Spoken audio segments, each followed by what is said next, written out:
Hyde, Greater Manchester, June 1998.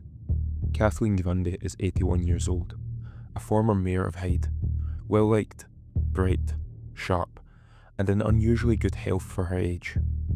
That afternoon she volunteers at a charity tea for senior citizens, makes lunch plans for tomorrow, and walks home to her favourite chair. By the time anyone finds her, she is dead. The man who finds her an hour later is her local GP. According to him, he had seen her that morning and she had complained of chest pain.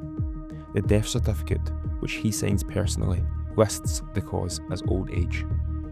Within a week, a will surfaces. It names him as the sole beneficiary of £386,000, and it has been typed on a machine that Kathleen Grundy did not own. The witness signatures are forged, so is hers. Her daughter is a lawyer. It is this single mistake that finally ends Harold Shipman's 23-year career as the most prolific serial killer in modern history. Shipman is born in 1946 in Nottingham, working class, the son of a lorry driver. Bright, but not exceptional. The defining event of his childhood is the slow death of his mother from lung cancer when he is 17. Throughout her final months, he sits beside her bed while the family doctor visits to administer morphine. The morphine works. She dies calmly. Shipman, by every account, takes the lesson personally. Medical school takes him to Leeds. At 21, he marries a window dresser named Primrose. After qualifying as a doctor in 1970 and drifting through a few hospital posts, in 1974 he takes a job as a GP in a small West Yorkshire mill town called Todmorden. This is where the trouble starts. Within 2 years, his colleagues notice him slipping out of the medical practice midday to write themselves prescriptions for pethmidine, a synthetic opioid used for childbirth pain. He is also forging prescriptions in his patients' names. When confronted, he admits everything. The result? A £600 fine for forgery, a stint in a drug rehabilitation unit, and quiet dismissal. In any other industry, this is the end of a career. In British general practice in 1976, it is a setback. 2 years later, following a written warning from the General Medical Council, he is permitted to practice again. He relocates to Hyde, a small town just east of Manchester, joins a group practice, and begins to rebuild. The hours are long. The home visits, the ones other doctors avoid, are a speciality. Patient, attentive, and disarmingly normal. Patients adore him. He becomes one of the most popular GPs in town. For the next 20 years, he is also killing them. His method never changes. It is almost embarrassingly simple. An elderly patient is visited at home, usually without warning. Inside the small black medical bag, alongside the stethoscope and prescription pad, sits a row of glass ampoules of diamorphine. Pure pharmaceutical heroin. A fatal dose is delivered by injection. He waits for the patient to stop breathing. Then he places a call to a relative, a neighbour, or sometimes no one at all. The death certificate is signed in his own hand. Cremation is encouraged. Then he moves on. Victims are almost always elderly women, living alone, healthy enough that no one is expecting them to die that afternoon. Injections go into the upper arm, a site any routine doctor's visit would account for. Bodies tend to be found upright in a chair or on a sofa, fully dressed. People who die naturally rarely die that way. It is, by any measure, the worst kept open secret in Hyde. Other GPs in the area joke about it darkly. Shipman's patients, they say, have a habit of dying. The same observation surfaces between friends and relatives at funerals. No one, however, takes the next step. The idea is simply too absurd to credit. That a kind, busy, attentive village doctor could be murdering his patients between morning surgery and lunch. The undertakers take notice. At one funeral home in town that handles most of Shipman's deaths, the staff begin to remark privately on an unusual number of his patients dying suddenly, in the same posture, on the same kind of afternoon. The local crematorium notices. 2 GPs from a competing practice notice. and in 1997, one of them, Dr. Linda Reynolds, takes her concerns to the local coroner. The coroner contacts the police. The police contact the local health authority. Shipman's records are quietly examined and found to contain nothing alarming. The investigation is closed. The next year, Shipman kills 15 more people. The Grundy case is different only because he gets greedy. By Shipman's own standards, Kathleen Grundy is a high-risk victim. Wealthy, daughter is a solicitor, pillar of the community, no reason whatsoever to be dying. But by 1998, he has been killing for so long against so little resistance that he has grown careless. On the morning of June 24th, 1998, he visits her at her home and by his own later admission draws a sample of blood for what he describes as an aging study. There is no aging study. Diamorphine ends her life. Her body is positioned upright in the armchair. Back at the surgery, a portable typewriter rattles out a will. 2 words misspelled, 2 witness signatures invented from thin air. The whole document so clumsy that any solicitor reading it would suspect forgery within a minute. Her daughter, Angela Woodruff, is a solicitor, and the author of her mother's actual will, drafted a year earlier. One look at the new one is enough. She goes to the police. Greater Manchester Police, this time, do not let the matter drop. A court order is obtained.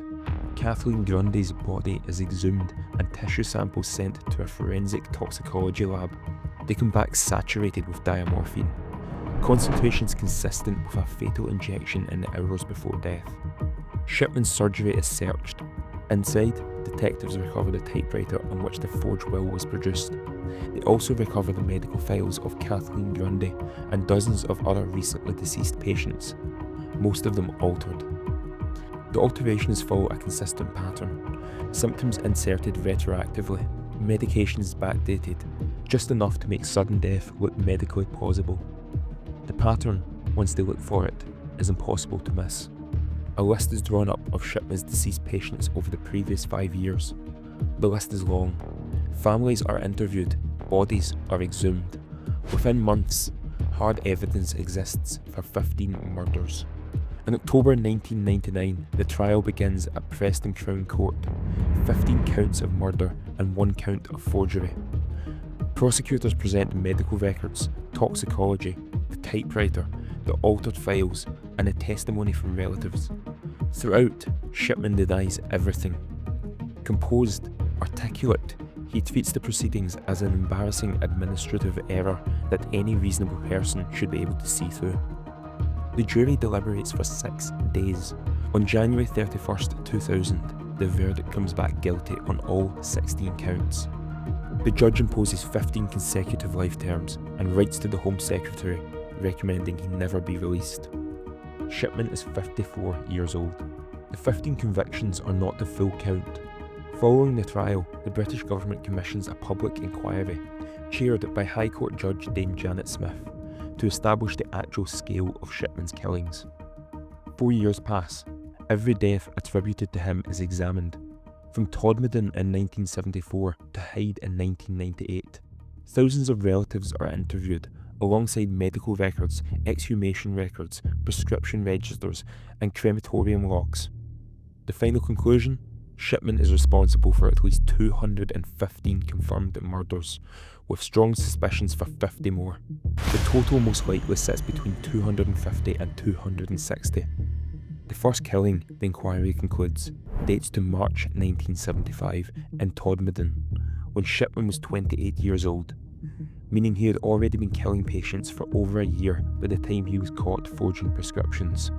It is, by a wide margin, the largest body count attributed to any single serial killer in the modern history of any country.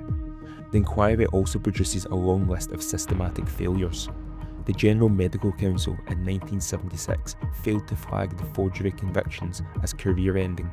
The local health authority in 1997 failed to act on the concerns brought by Dr. Linda Reynolds.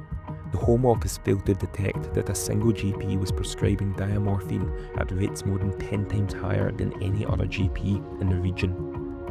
a death certification system that allowed a doctor to certify the deaths of his own patients without review was deemed wholly inadequate.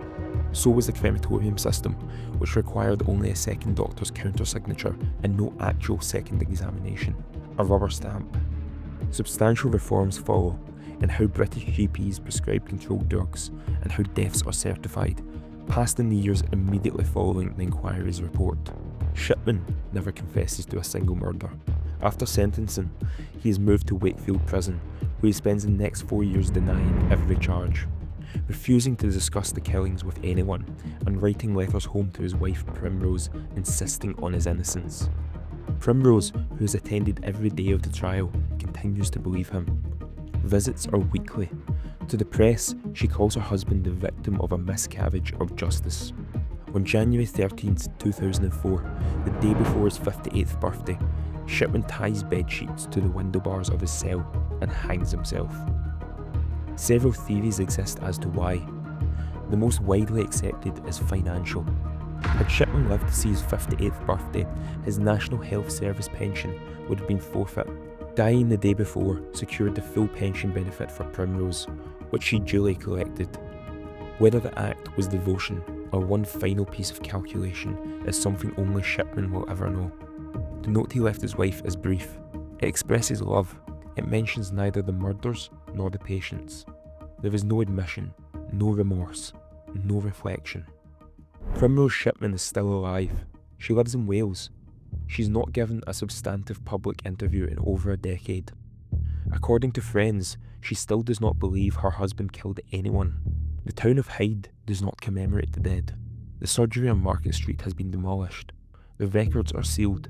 The crematorium has been replaced. The undertakers have moved on.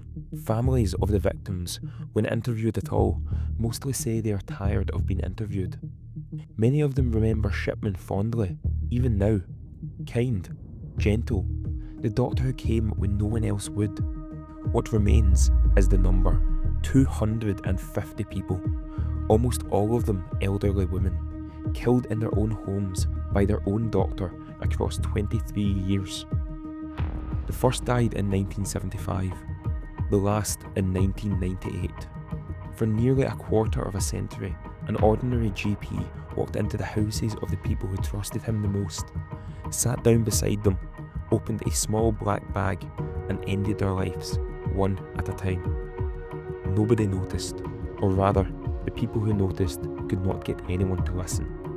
It's the kind of fact that sits poorly in historical record, because it suggests that the most dangerous person in any small town might already be the one everyone trusts. The same one who, when the time comes, will write the death certificate.